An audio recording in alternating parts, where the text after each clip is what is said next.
During the summer of 2008, the United States economy led the world economy in a downward spiral that took many people by surprise.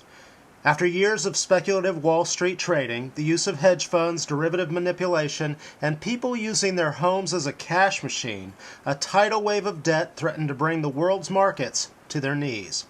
Politicians, economists, and other experts scrambled to not only explain what was happening, but also come up with ways of slowing the downward momentum. Certainly, August '06 was when the alarm bells began to ring, and but I don't think anybody in August '06 realized it.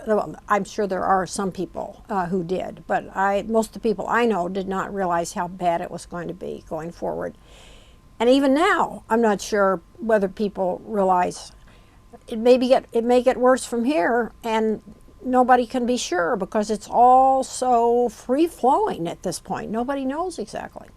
I mean, it seems like, and these have happened again and again through history, you have these financial cycles where people go from being very careful about giving other people their money to, at the end of it, basically begging other people to take their money as investments. And that always is this recipe for eventual, not necessarily collapse, but disappointment.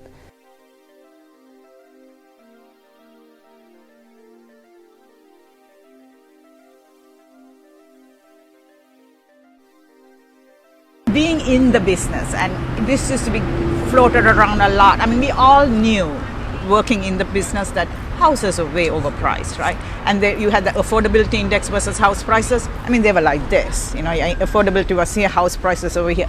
I mean, that was the biggest, the warning sign.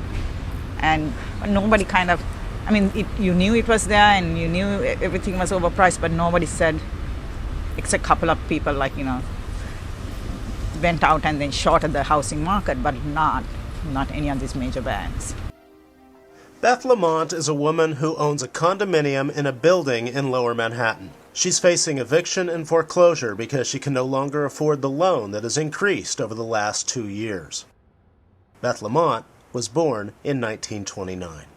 If you had to predict what's going to happen to this place and to you, how do you see this playing out?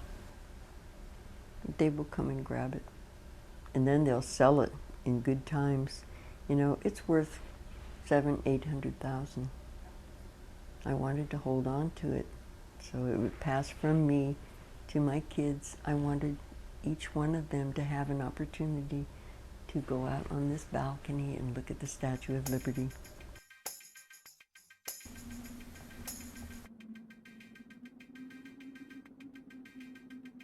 In 1929, after years of speculative investing, the U.S. stock market crashed. Soon after, banks across the country began to fail at an alarming rate. In 1932, Franklin Roosevelt was elected president. In his first 100 days in office, his policies brought reform and structure to the failing banking system, added insurance to bank deposits that guaranteed people that even if a bank failed, they could still get their money back.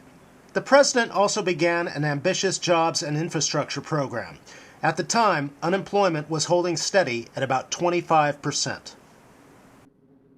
Well, I think he had very large Democratic majorities, so he had the freedom of movement. He also had the great crisis he's facing, which gave him a certain amount of ability to say, look, we've got to do something.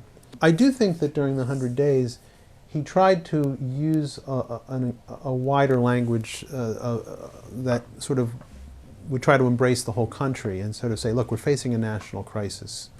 We need to address it together in a patriotic way.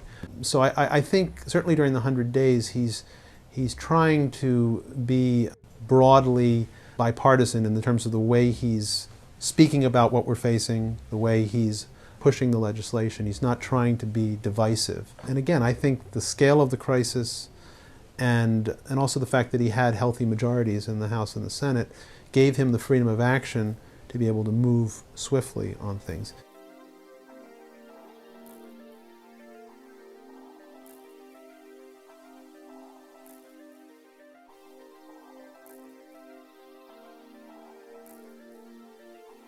And I have heard it called a mini depression, a proto-depression, a D-process. That's one I wrote about on my blog a little while ago. Because it's definitely different. I think it's clear that this is different than the other recessions of the post-World War II era. It's just the whole, what set it into motion, the way it's happening. I mean, it may be that in the end, the actual economic damage from it will be closer to that of the 1981-82 recession or 74-75 recession than the Great Depression. But the processes behind it and the sort of feeling that people have about it is much more similar to the 30s. Let's slow down for a second. Certainly over the last few months, we've heard a lot about the economy. But what exactly is the economy when we talk about the economy? All right, well, let's start with something very, very basic. You know, the economy is the sum total of all the activities that you and I engage in to produce the things that we need to live. You know, agriculture, industry, education, healthcare. That's the economy.